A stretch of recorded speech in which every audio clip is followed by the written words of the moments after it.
everybody, and welcome to Dream Again, where you finally say yes to all that is inside of you. Come on in, guys and gals. Welcome. Please join me. We are continuing this series, which is It Doesn't Take a Superstar, It Simply Takes You. Today, I get to talk to you about all the people that put pressure on themselves to be perfect. You have to have it all together 100% of the time. You have to do things flawlessly with no mistakes, and you won't. No, you can't fall short because it's not an option to fall short of giving people excellence, and you will be darned if someone catches you without a T crossed or an I dotted.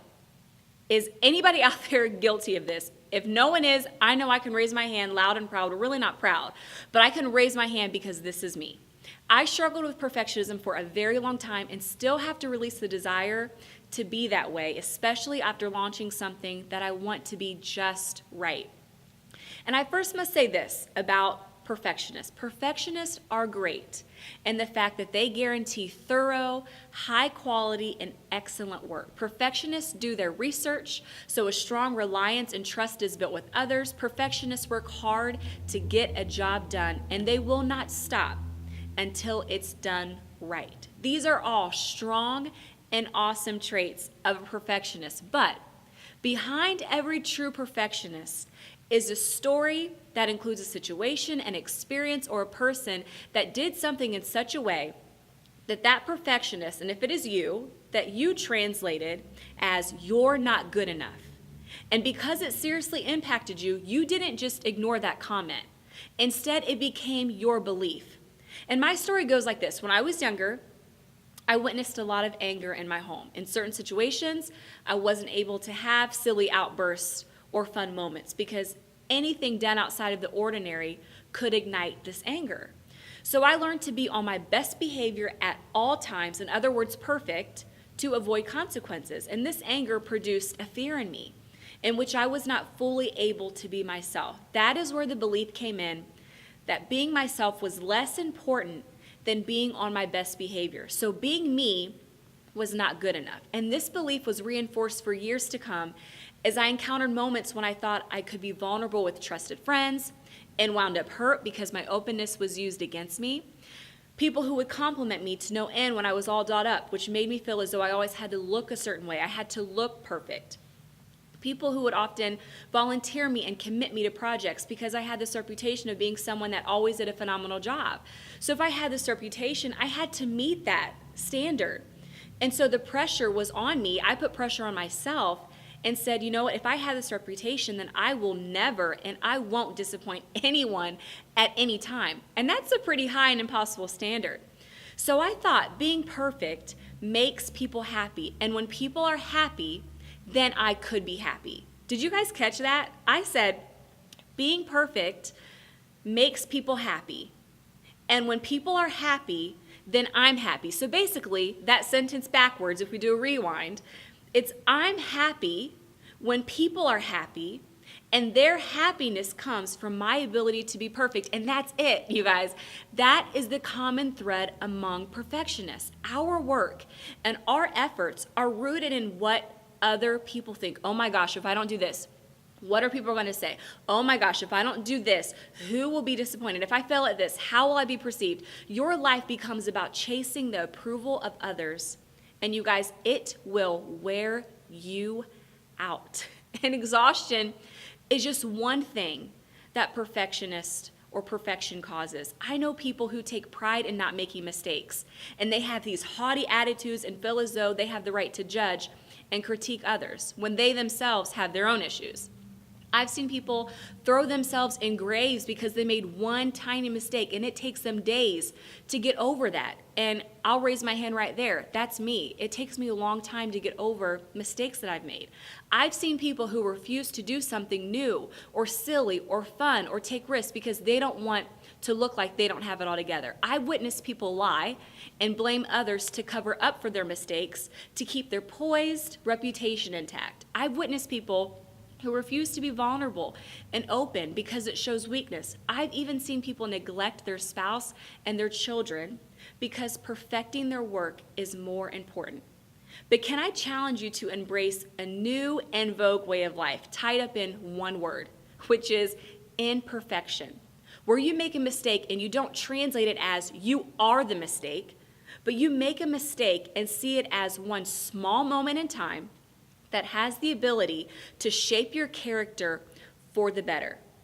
Can I just tell you something that will set you free because it set me free? Nobody is perfect. I don't care what you see on social media. I don't care what people say. I don't care what you see on the outside. Everybody makes mistakes. Everybody screws up. Everybody has flaws. No one is on point at all times. That's what makes us human.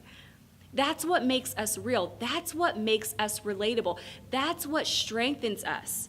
If I never failed, if I never made a mistake, I wouldn't have learned the valuable lessons that life has taught me. I most certainly wouldn't be able to reach the people that I have, and I definitely wouldn't be able to embrace my mistakes and allow it to change me and see it as a good thing. I'm not saying to not be a man or woman of standards. I will always do things in excellence. For the most part, I'm going to try my best.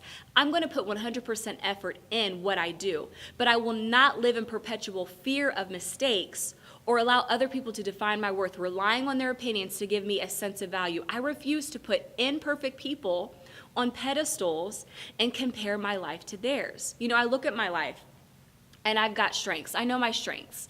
My strengths are communications. I have emotional intelligence. I enjoy project management. Community and social initiatives excite me. I love to write. I'm very creative. I'm a visionary. I think big.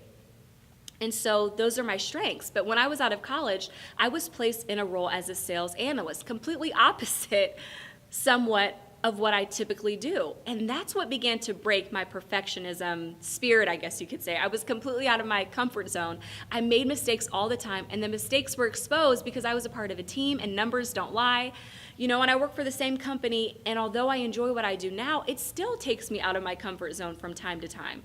Imperfection, I've learned, is just a part of life. I've learned to laugh at myself, roll my eyes at myself, being able to willingly confront others when I'm wrong, because I know imperfection places me on a journey to enjoy life and not play it safe. Also, while perfection gives you adoration from others, it gives or keeps people at a distance from you. But being open with your imperfections connects you to others, and that's where you can have the greatest impact. It gives you the ability to embrace you, and it gives you the ability in all you are to be able to help someone. And it helps you not to compare yourself to this idealistic person you're striving to become.